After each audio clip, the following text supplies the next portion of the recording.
Started. Thanks for waiting just a couple of minutes while we all got here. We'll go ahead and stand up and do the Pledge of Allegiance real quick, and then we'll get into our meeting. So.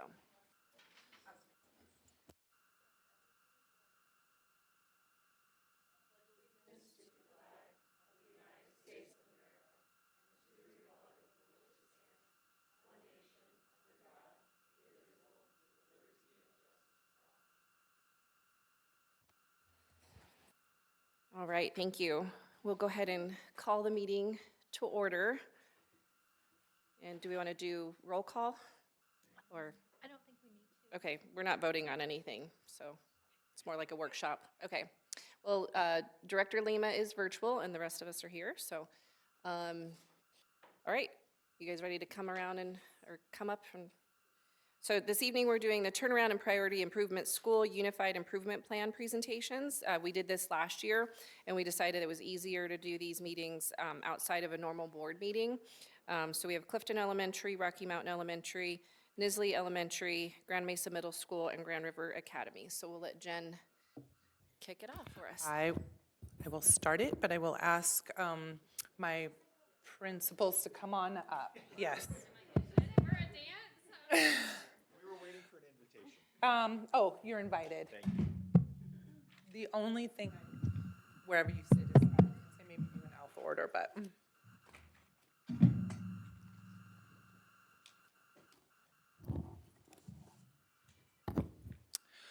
So thank you, board. We will, I'm going to start us off. I'll kick us off, and I'll give you guys all a little bit of background, and then I will introduce our schools, and at that time, I'll have them introduce themselves to you.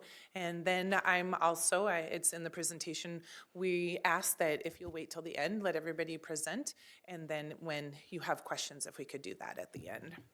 So like President Height said, tonight is a special meeting for our schools who are either in turnaround or priority improvement to present to the board.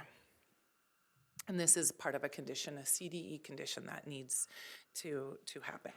We're going to start a presentation with our vision, as always, engage, equip, and empower each and every student each and every day. As always, our students are always our why. And we want to keep them at the forefront. We talk about all the time how the graduate profile and our students, where academic proficiency is only one slice of our graduate profile, but we all know the importance of that academic proficiency. So tonight's purpose is to inform our community about the D51 schools that have received state rating of priority improvement or turnaround, and what the school's plans are for success. The school board report is a process required by CDE.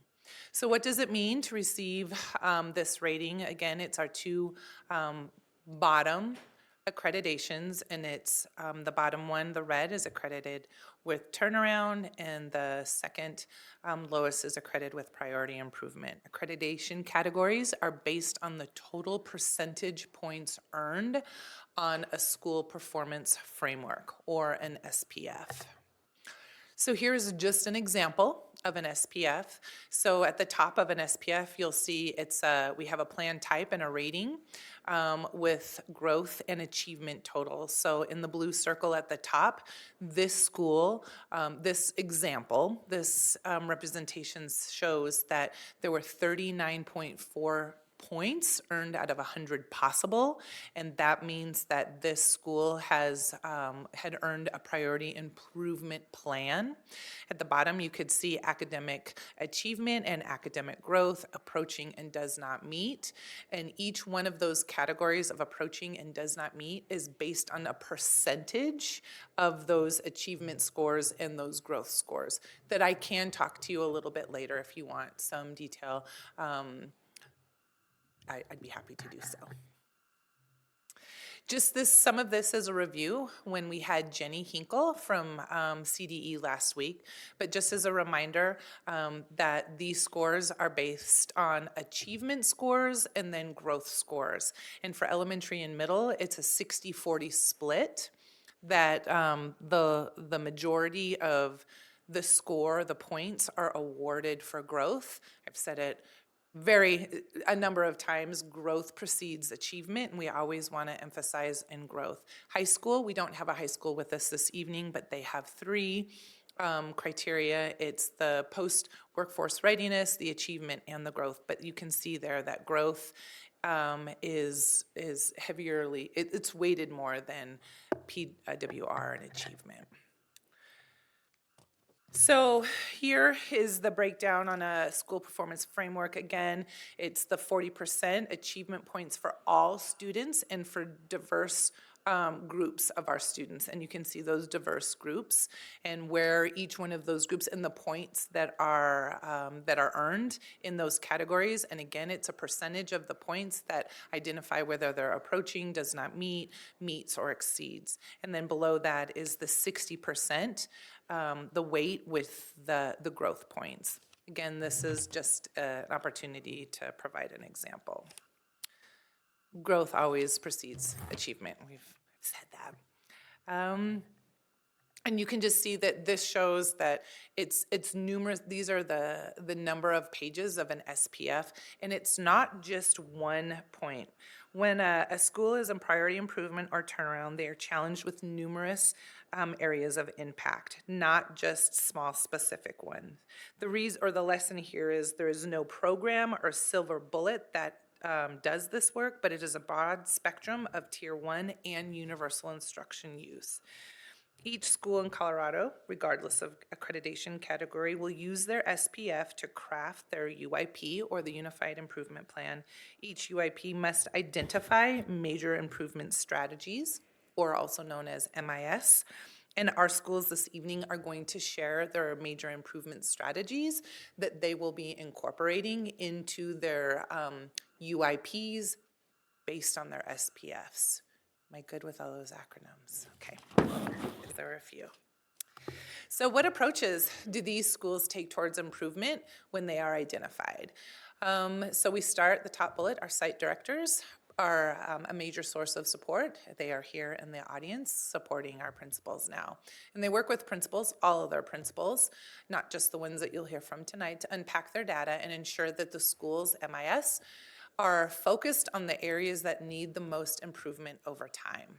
Second, principals also work with their instructional leadership teams and their learning communities throughout the year, analyzing data and action planning to address those teaching and learning gaps. Clifton, Grand Mesa, and Nisley are also receiving some additional outside support, such as consultants. You heard from Jenny Hinkle last week, and she is our CDE consultant, and she works with the Transformation Network that many of these schools are a part of.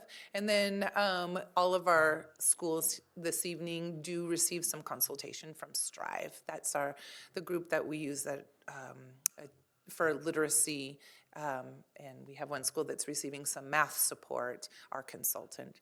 And then you've heard a number of times, EASY. EASY stands for Empowering Action for School Improvement Funds. Those are funds from CDE that we write for a grant every year. So that learning community, all of our schools are grounded in their work through their learning communities, and you'll hear about the work that our schools and our principals this evening are using with their learning communities. But the 4 essential questions, what do we expect our students to learn? How will we know when they're learning? How will we respond when they don't? And how will we respond if they already know it? These learning communities ground themselves in data and student work. They also set quarterly goals, so you will hear about their major improvement strategies, and they follow and progress monitor those strategies on a minimum of a quarterly basis, and those we call our sprints, and they're all about the teaching and learning, the instruction, and what the student outcomes. We progress monitor those student outcomes. They monitor and adjust instruction to reteach and assess for learning. So tonight, with that background knowledge that you have, hopefully, you have a good understanding when you hear from our schools this evening, why they're sharing and what they're sharing with you this evening. So again, if you don't mind, we'll wait till the end when all 4 are completed to ask those questions. We are going to start with Clifton Elementary. We will start with Nisley Elementary. We're going to go in alpha order, and as soon as our Clifton principal gets here, she will introduce herself and share her, and then introduce yourself, and I'm going to skip some slides. Hi, I'm Dorothy Wolf, principal of Nisley Elementary. So Nisley Elementary is on a priority improvement plan. We are in year 5, and as you can see, our academic achievement does not meet, and our academic growth is approaching. Oh, I can beep. So our first major improvement strategy is around Tier 1 instruction. So that is like the grade level green zone instruction. And we're really focusing on improving foundational skills and meeting grade level standards. And we have kind of 3 avenues or action steps that we're taking to do that. Our first one is really focusing in our professional learning communities on stage 3 planning, which is like the daily lesson planning. So we're really getting into how our teachers engaging students and giving opportunities to respond along with learning targets and success criteria. So we have a set agenda that we developed with our Strive consultant.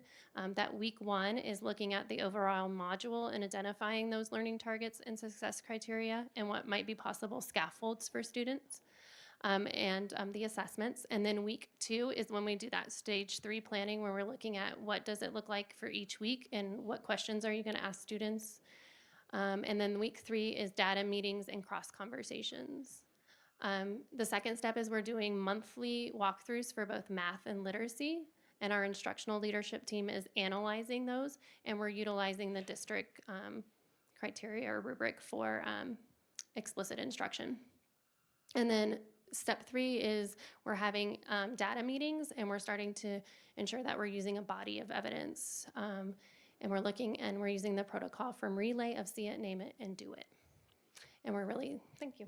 Oh, good. Yeah, you're good. And we were just, it just says there that we were leveraging our PLCs to do that work. Our second major improvement strategy focuses around our parent and family engagement and looking at communication. So our attendance was at 87% last year. So we're focused on improving that and getting up to 90%. And so we have been increasing communication with families. And so our first quarter goal is that our teachers are calling when students have missed 3 days and reaching out to families and finding out why, and also offering work or how we can support them to help their child get to school. And we have seen an increase or a decrease in absences and an increase in attendance from doing that. And then in the second quarter, our goal is going to focus on making sure that any students that have more than 5 absences are in the MTSS process, and that we're starting to plan out some strategies to help them get them to school. And we're also creating positive attendance systems and starting to recognize students for coming to school and having perfect attendance. Number 2 is our family feedback surveys. We're collecting data at our community events, and our building leadership team that focuses on culture is analyzing those results. And that way we can act upon the feedback so that we're ensuring that we're welcoming for parents and that we're also planning and scheduling events at times that they can attend. And so in our events that we do plan, we're really making sure that we're incorporating our school performance goals, that we have something to support learning at home, and we're continuing to recognize for goal attainment during quarterly award assemblies. Major improvement strategy number 3 is really around our body of evidence and ensuring that all of our tiers of instruction are preparing students and that we are responding to them as learners. And so we have 3 steps here. So our leadership team, that's part of where our consultant with Strive has been helping us. We did a summer retreat, which was really successful, and we have a really focused agenda. And we also have an academic response team that's making sure that our targeted students are moving forward. Number 2 is that we're using data systems. We're making sure that we are showing growth throughout the quarters, and we're looking at our end of module and unit assessments. And lastly, those data meetings I mentioned before, we're making sure that we are looking at data and making changes in instruction based upon a body of evidence. And this was also, we had a protocol created with our Strive consultant, and we're also leveraging our weekly PLC times and team planning for that. And then this last way is just the way that we're progress monitoring. And you can see there's some overlap of these things, but some of the things we're doing is we're really looking and having data meetings about our module and unit assessments. We're looking at NWEA and looking at the projected growth of that. We are using our Strive data system that we learned from the district and from the Strive consultants. We're doing our instructional walkthroughs, and we also provide observation and feedback to teachers on a regular basis. So thank you. Oh, sorry. All right, good evening, everybody. My name's Tyler Jones, and I'm the principal at Rocky Mountain Elementary. As you can see, this is our first year in priority improvement, and for the past 2 years, we've been intentionally focused on culture and climate in our building. We've done a lot of important work of establishing a clear vision and ensured that we as a staff have shared common values. While we're behind expectations in achievement and growth, we feel confident about the plan that we've set forth for the year. So for major improvement strategy 1, we're focused on improving student reading achievement by refining core instruction. So what I've identified is 3 improvement strategies and the action steps to go along with them. Our major improvement strategy 1 is to deepen understanding of ELA standards. We plan on doing that by fostering collaboration within our learning communities to unpack and gain a comprehensive understanding of ELA standards, ensuring that all educators are aligned in their instructional approaches. Our second action step is to implement a data-informed instruction protocol. We're going to be doing that to enable educators to make informed decisions based on student performance data, driving targeted improvements in teaching practices. And then finally, we're setting out to create clear learning targets and success criteria. By establishing and implementing clear learning targets and success criteria for each lesson, we'll be providing students with transparent goals and measurable outcomes to enhance their learning experience. Our second major improvement strategy, there's some overlap, but we're going to be focused on improving student math growth by improving core instruction and targeted interventions. So I laid out 3 major action steps that we're going to be taking in regards to that, and the first is to address learning gaps. We want to prioritize a focus specifically on math standards and where students have demonstrated gaps in their understanding, allowing for targeted instruction that addresses these critical areas.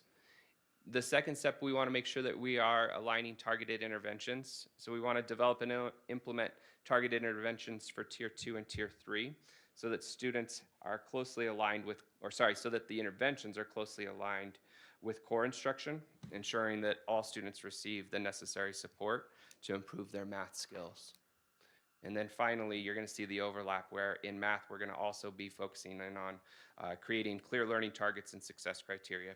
And again, very similarly, establishing and implementing the clear learning targets and success criteria for each lesson, providing students with that transparent goal and measurable outcome to enhance their learning experience. And for our third major improvement strategy, we're going to be cultivating a strong sense of belonging and building supportive classroom communities. We're going to be doing that by first utilizing effective strategies for a supportive classroom. Specifically, we're going to continue to implement strategies for creating a caring community and environment, including power circles, classroom commitments, and school-wide expectations. We plan to strengthen our community engagement by establishing various ways for parents and caregivers to engage in their students' learning, such as hosting parent nights, one's coming up on at the end of October, making positive phone calls, and utilizing social media to engage our families. And finally, we plan to improve a sense of belonging between peers by building opportunities for students to build positive relationships with their peers.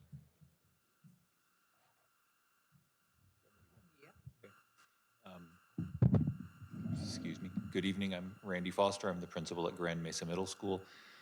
We are currently in a turnaround plan. This is our second year on the clock. We are not meeting academic achievement at 25%, and we showed approaching growth at 37.5% on our SPF last year. So we have 2 major improvement strategies. Both of these improvement strategies are focused on creating a clear, consistent learning environment for students. So our major improvement strategy 1 is culture and climate. So we're trying to increase our students' sense of belonging and create a safe and productive climate in which learning can happen. And we're doing that by creating clear and consistent expectations for behavior, implementing positive behavior and intervention supports, what we call tracks, and providing a consistent response to behavior infractions. And our second improvement strategy then is creating consistent instructional strategies. Again, we want our students to experience the same kind of learning environment in every classroom they enter. We're trying to increase time on task towards the standards by having common lesson plan components, working with a consultant on professional learning for our teachers with Strive, and helping teachers to engage students in learning bell to bell.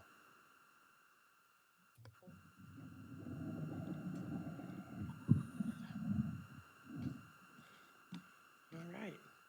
Good evening. I'm Amy Shepard.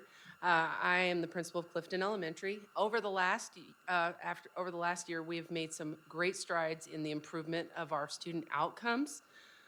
This slide that you're looking at is our school performance framework from last year, and then it should. I don't have the.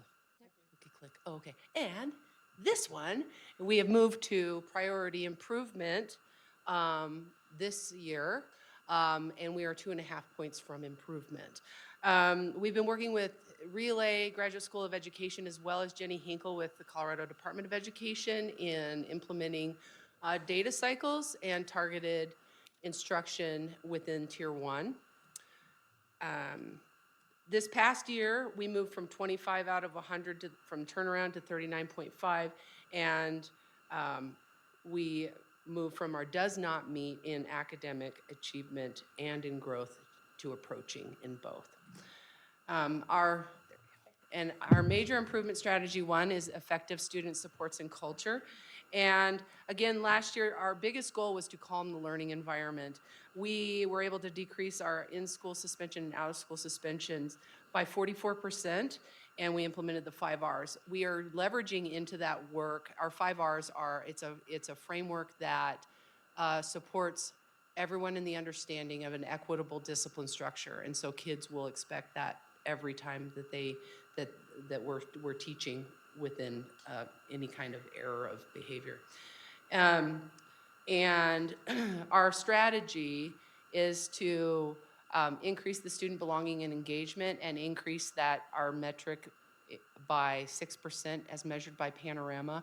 And then also through an equitable discipline structure, we'll implement a transparent protocol in supporting the student behaviors. And more specifically this year, we are working on those larger areas like lunchroom, after school, those kinds of times when it's unstructured, but really trying to be very specific about what we expect.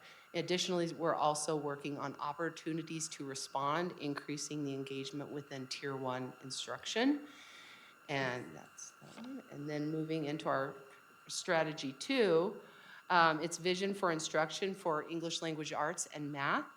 And we are moving that through our goals are we're moving up into the 50th. We're shooting for the 60th median growth percentile on our Unified Improvement Plan. And our action steps are 100% of teachers will engage in a coaching cycle around our teaching learning framework and implementing our data cycles in English language arts and mathematics, targeting those gaps in student understanding as they achieve to grade level rigor and the standards.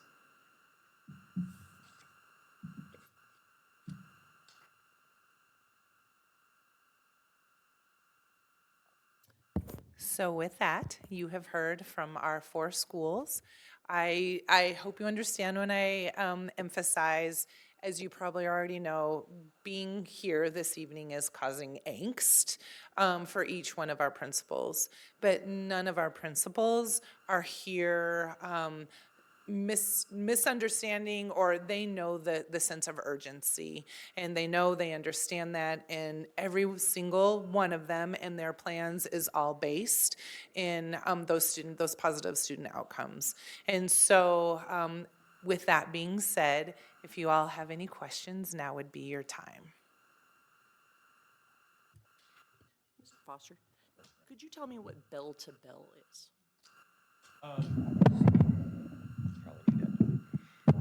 So bell to bell means that students enter the classroom, they begin on a learning activity that we call a warm-up or, what's that? Warm-up's good. Warm-up. Let's go with warm-up. And that warm-up should be tied to the learning outcome plan for the day or to a thought-provoking question that they should respond to in a journal. And then teachers have plans so that we have learning targets and success criteria on the board so students are familiar with what they're going to be focusing on. The teacher provides instruction, the students are working both with the teacher and independently. And then as they're leaving the classroom, there should be some measure of the knowledge added. And that structure, our periods are 47 minutes. Hopefully that structure is taking the full 47 minutes. Maybe 48 minutes because it's important learning. And in the past, what has happened is teachers would teach for 10 to 15 minutes and then students would be given independent work time for an extended period of time, and that led to a lot of off-task behavior and behavior problems. So bell to bell means 47 minutes of teaching. Not a wasted moment for teaching and learning.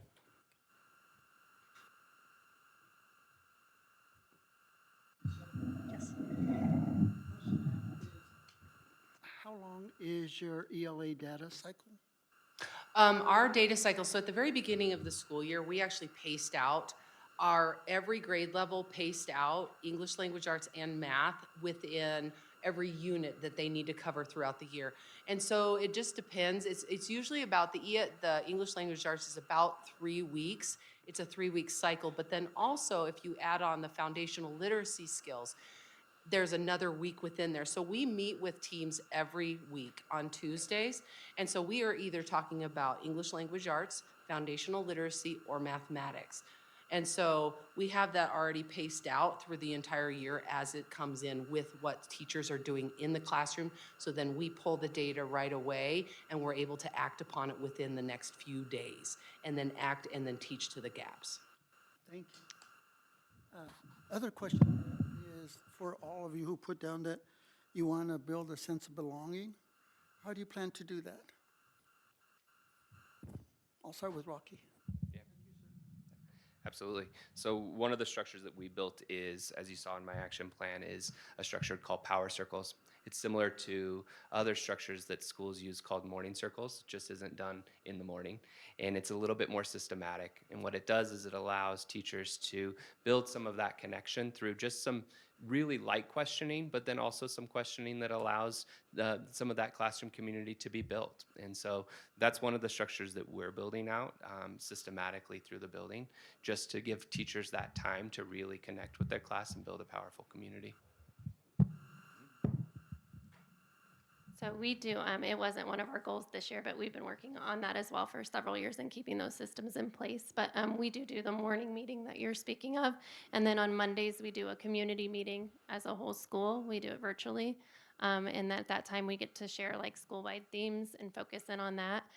We also have been focused a lot on recognition for students meeting our BEAR expectations, which is like positive behavior in schools. And so recognizing students when they are meeting those expectations and they come down to the office and we hoot for them and cheer for them.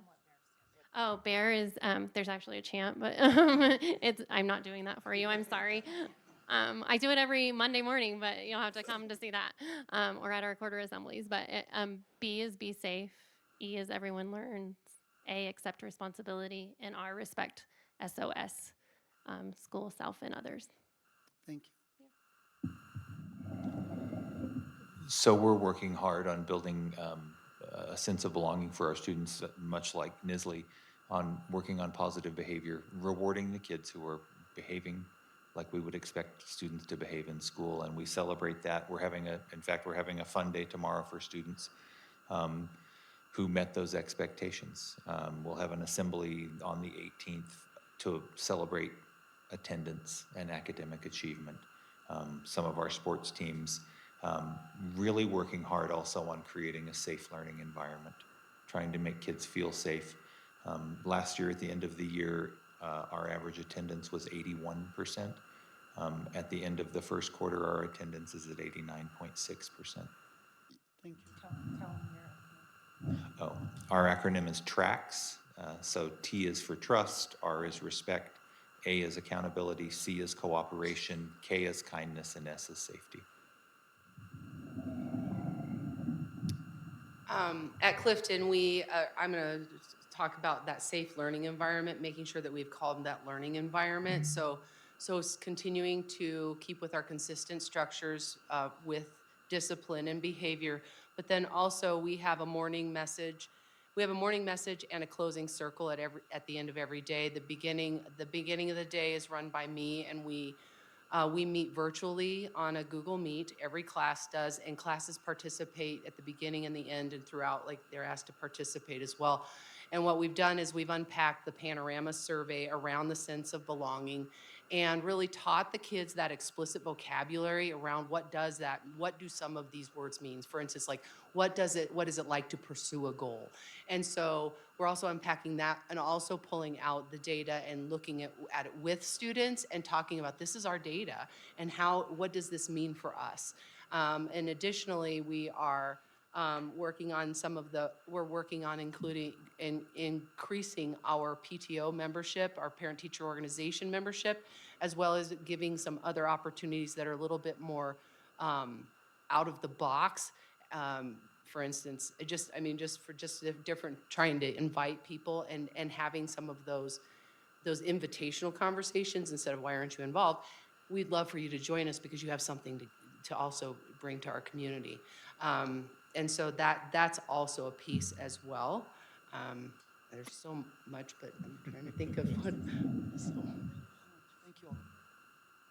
Ms. Shepherd, I have one more question for you. So you mentioned discipline, and one of the things that is a goal that you're working towards is equitable student discipline. What does that mean for your school? How are you applying that? How did you get to that? Okay, so what really happened is that when you think about a sense of belonging, if you're being kicked out of class and you don't understand why, I mean, that's also like you don't belong here, you're out. And so it was also because we had very many different ideas of how things should happen. Like if I tell a kid one time, then they should go straight to the office. And so what we did was we looked at Mount Garfield Middle School's framework of the 5 R's. And because we are a feeder school into Mount Garfield, I found that it benefits kids to create a system for them as they move from elementary to middle school, especially we know that gap between elementary and middle school is hard for them anyway. And so I took the Engaging Schools work that secondary was doing, and we framed it into our elementary world. And we've unpacked it with a rollout plan where we talk about for the first part is remind. We remind the child of the expectation. Then we reteach the expectation. The third step is we give the child a chance to reflect and make an action plan from that. The fourth one is then that would be a reset. A reset does not mean remove out of the classroom. It may mean that we come in and we sit with the child and we help them re-regulate and get back on their learning feet. And then the fifth one is restore. So they make it right. So they make it right with whatever it was, whatever it might have been. It's like, how are you going to make that right for your community and yourself? And so that's the framework we operate from. And so that it has created that equitable structure. I've had students that have said to me that in years past, they didn't know why they were getting in trouble. And so now they know. And I had a student say, I have a chance now. I'm given a chance to fix my behavior. And then I don't have to blow up the world trying to make it all happen and get the attention that I need. And this child told me this. He's a 5th grader.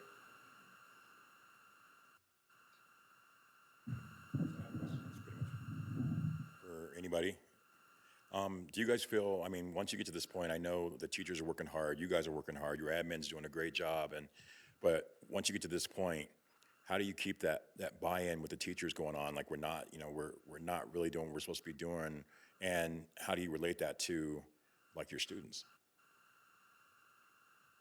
I can speak to that. Really leveraging in the success the data cycles. Our teachers got into this profession because they believe they can make a difference in the lives of students. And so with the data cycles, they can see the immediate effect on student learning, student outcomes, and how they're, and it's coming back every week, every week. I had a teacher just today walk in, reteaches work, and it was like, and she's got it, she's right, they do work, and if we can really target what that student needs, students can. And so celebrating those quick wins, making sure it's a system, making sure we keep seeing that success as we go down this road towards proficiency. Do you guys have accountability groups? Within our, school within the accountability? School itself? Yes. In fact, that's where I was until I just got here. I apologize for being late. Mr. Foster, I have a question for you. Sure. You were an elementary Yes, sir. principal before. How does that cross over to be a middle school teacher now regarding academic growth? Because you had to deal with a lot with the elementary schools to get them to be able to grow and everything. How is that transferred to middle school for you? Just question, curious. In my first quarter of experience, I would tell you that they're just bigger elementary kids. That kids are kids are kids. And when you set possibilities in front of them, it's possible to come to school and have a good time and learn and be responsible. It's possible to come to school and feel good about yourself and the learning that's happening. And that's not a lot different than elementary kids. Sometimes the how you go about it has to be a little craftier, right? You kind of have to tell them. Terry Rayqua, who I know you all know, came in and shared with me. She said, sometimes you have to give kids permission to blame you for their good behavior. And that really struck me. In elementary, you don't have to do that.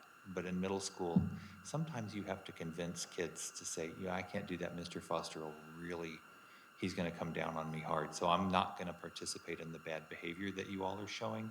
And that really resonated with me. And I've used it a couple of times, and the kids are like, oh, okay, I can do that. So again, they're just bigger elementary kids a lot of the time. So, yeah. And then, sorry, one more question. You guys feel like you're getting enough support, or what else can we do to help you, from the district? I mean, I'm sure there's never enough, but. I'll speak for middle school. Time to work with teachers. We had an instructional leadership team this afternoon from 3:30 to 4:30. And it was productive and it was positive. But looking around the table, they're all just beat, right? Everyone's very tired, and so they engage to the extent that they can engage. I never realized how much I enjoyed early release at elementary and how much power that gave us in a week. That'd be a lovely thing to have at middle school. I thought I was closer. I think at the elementary level, I think something that I appreciate is my instructional coach. And I wish I could multiply her maybe by 3 or 4. So I know that that's something that you currently provide, but I think it would be important to continue that. And I'm sure that they would love to have them back at the middle school as well.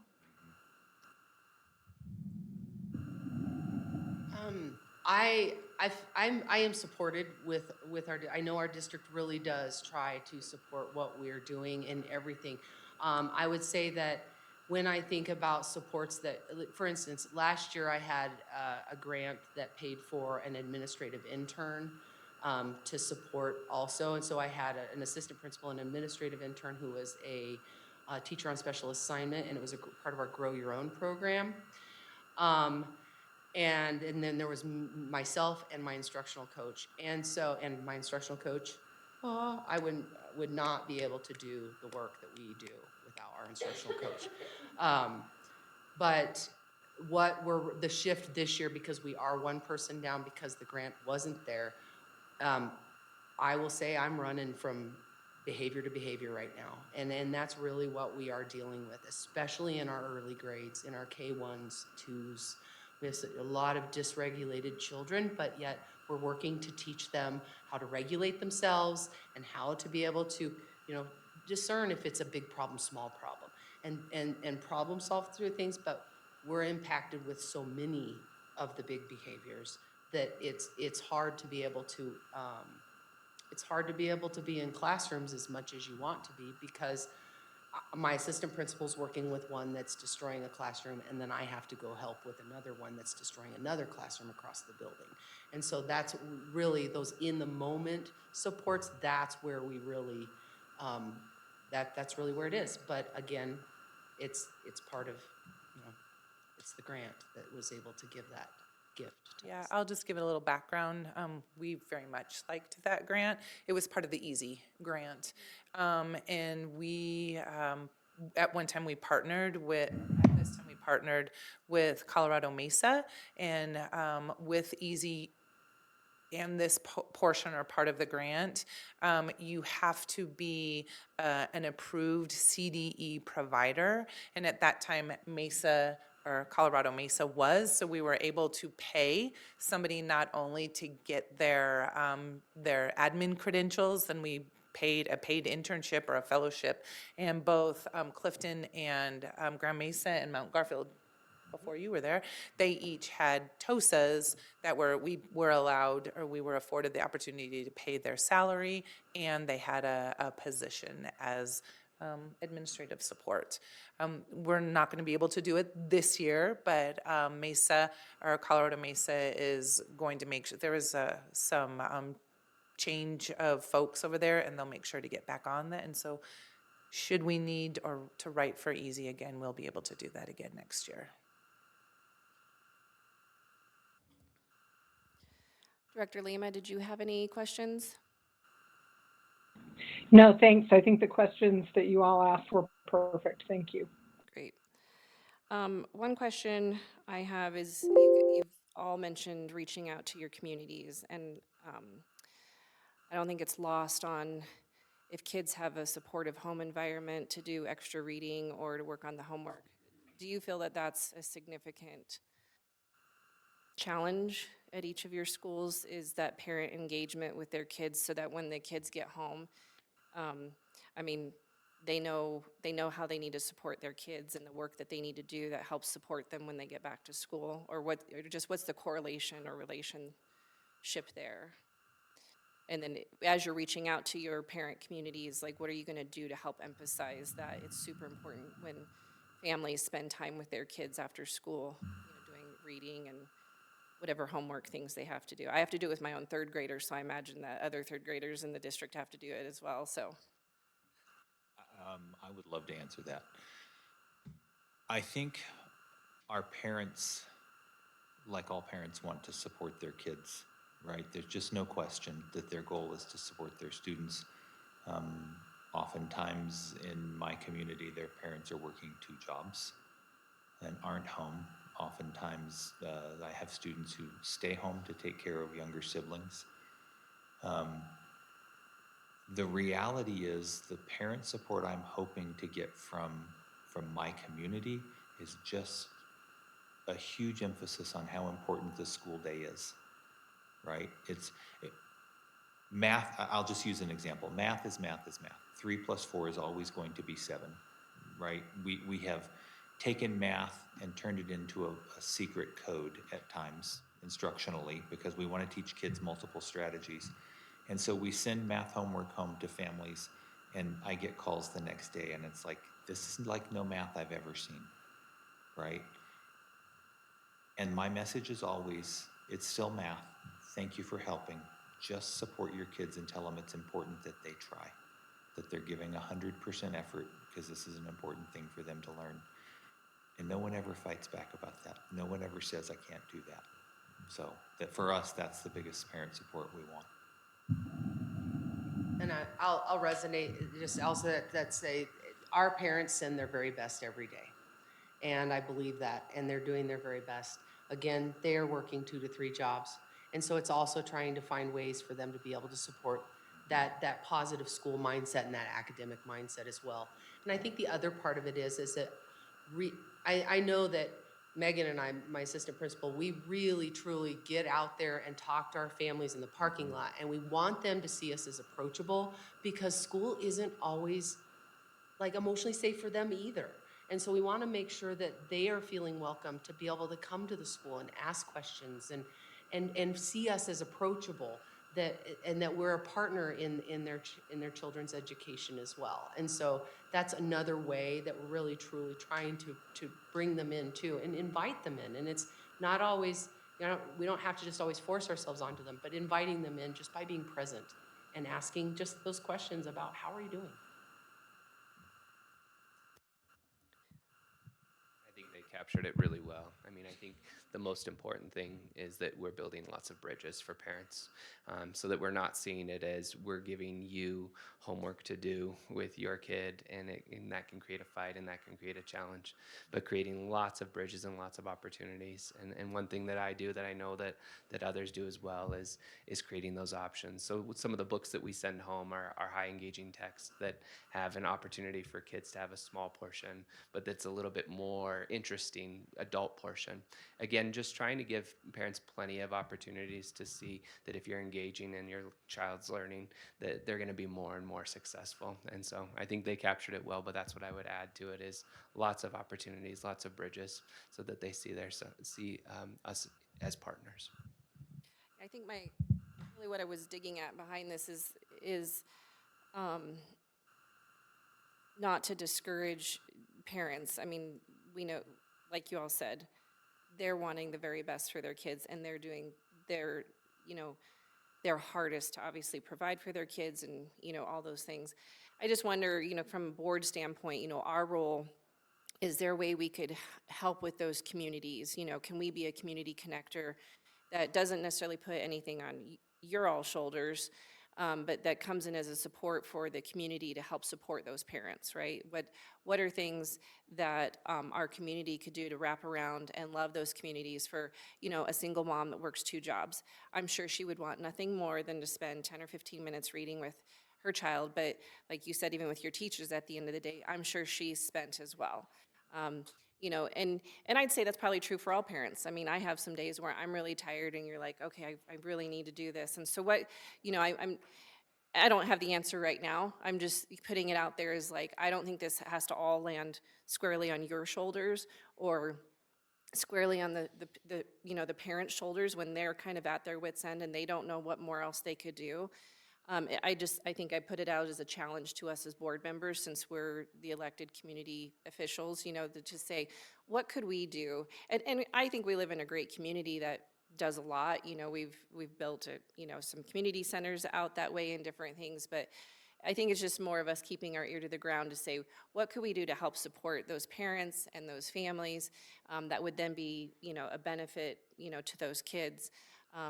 So it's more rhetorical at this point, but I'm just kind of thinking about things that as a community, we could come together and help one another rather than it being like, well, that's just Grand Mesa's problem. That's just Clifton's problem. It's like, well, we all want our kids to succeed in this community. We want them to all thrive. We want them to all read well and do math well. So what can we all do to help out? Something it was really coming to mind is thinking about our after-school programs that we do support. We have Eureka, we have Riverside Education Center. I will tell you, those 2 programs are pivotal at my school. They are pivotal, and they do bring access and equity for kids. They do get chances to be able to read. They do lots of, they get it, I also meet with Riverside once a month and talk about some ways to be able to support certain grade levels of kids, like foundational literacy skills.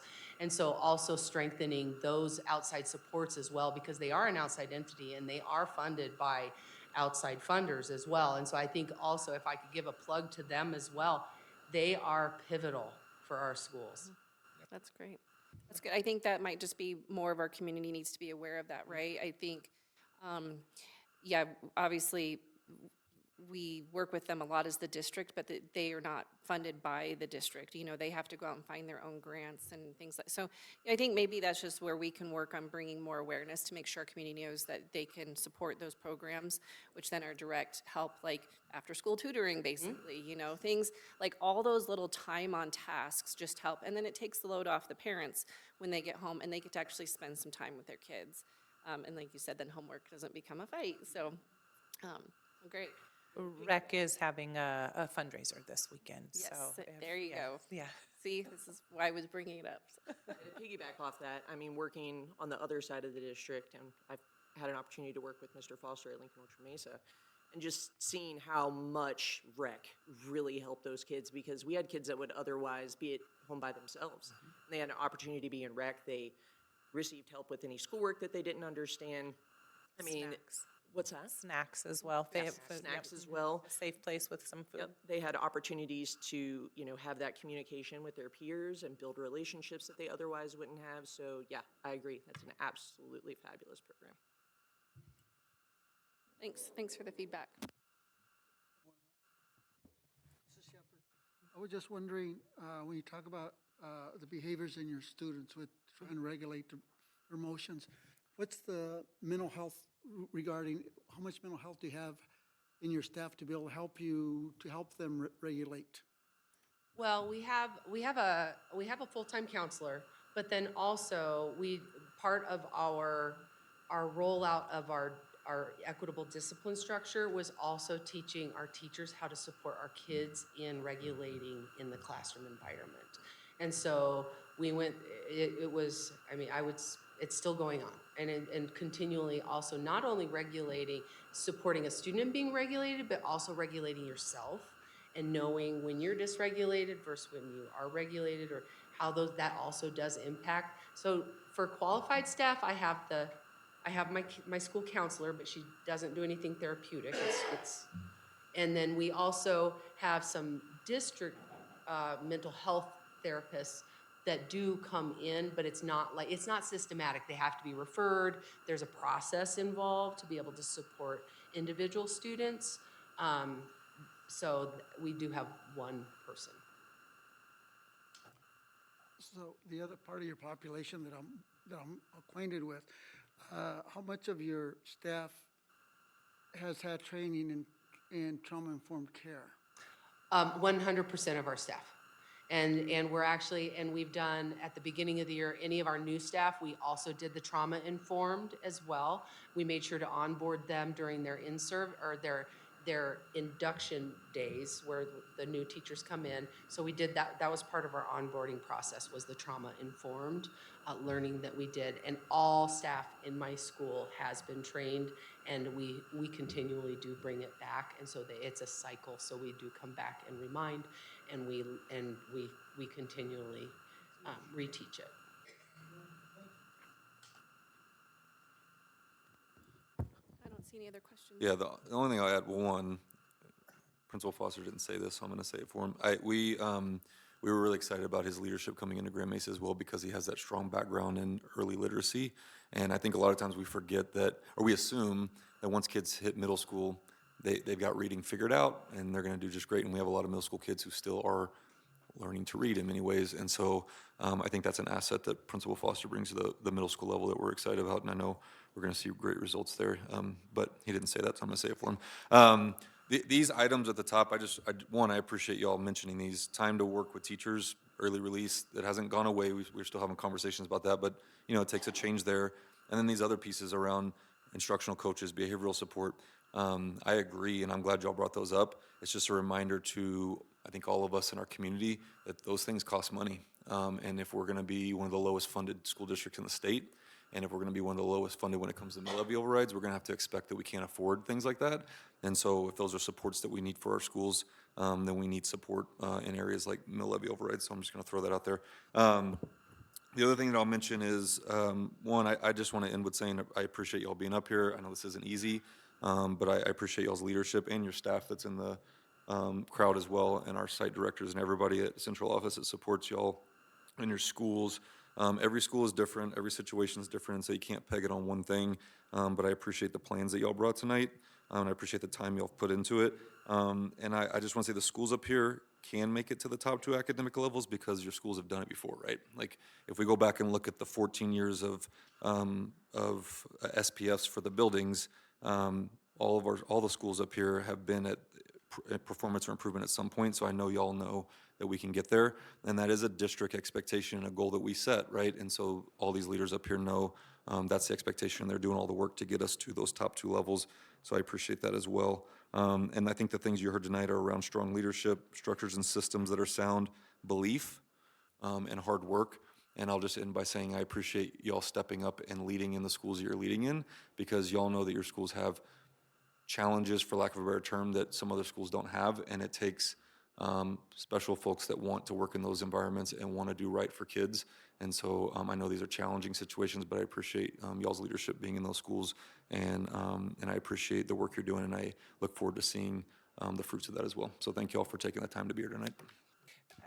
Yeah, I just wanted to add one more. I want to add a little bit to what Dr. Hill was saying. One of the other things that all 4 of these leaders, and I would say all of our leaders, would agree to this, is that this is work that we as adults, that we need to do. This isn't, we're not blaming children, we're not blaming families, we're looking to see what systems and structures do we need in place to ensure that our students can reach that graduate profile.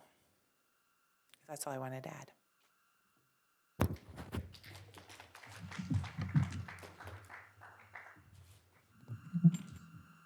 Yeah, it's definitely, it takes a village.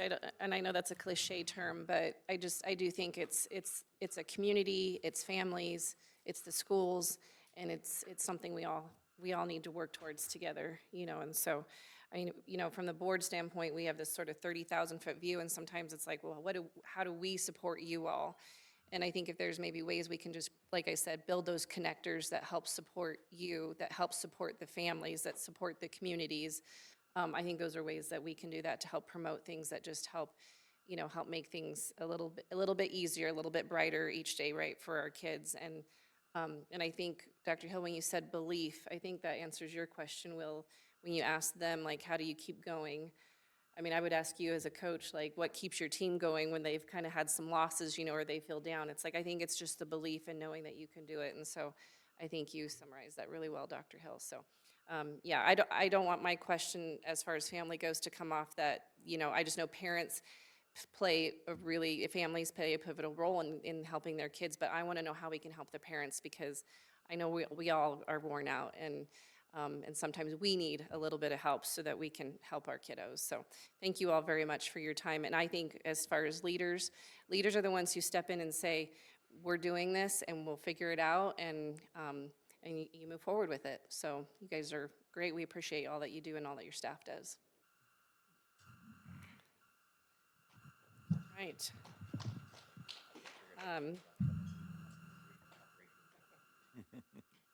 All right, so we have a board discussion. So I guess we have our first board coffee this Saturday. Just as a reminder, we kind of are sparsing out our board coffees a little bit more to hopefully get more people in attendance at board coffees, because we were kind of dwindling down to just like 1 or 2 people at a time. And so I think if we can just have just a few and maybe get more people there, that helps us as far as outreaching to our communities. So it's at Central High School, which would be a great opportunity for people for the Bond and Mill coming up, could see Central High School a little bit if they haven't seen it before. So Will, you said you can make it Saturday to the coffee. I know Barb, you're out, Angela's out of town. So Jose Luis, either you or I don't know, can you make it Saturday to the board coffee? Okay, I know I can't say yes for sure until probably about Friday, because I'm trying to figure out some things, but 9 to 11. So, yep. So look at your schedule and then just let Amy know. So we've had just 1 board member go in the past. It's nice to at least have 2, so it helps. Miss Lima just texted me that she got kicked off of the Zoom, but she said she would just like to thank all the staff, and that she looks forward to helping in any way she can to move towards positive outcomes. Okay, great.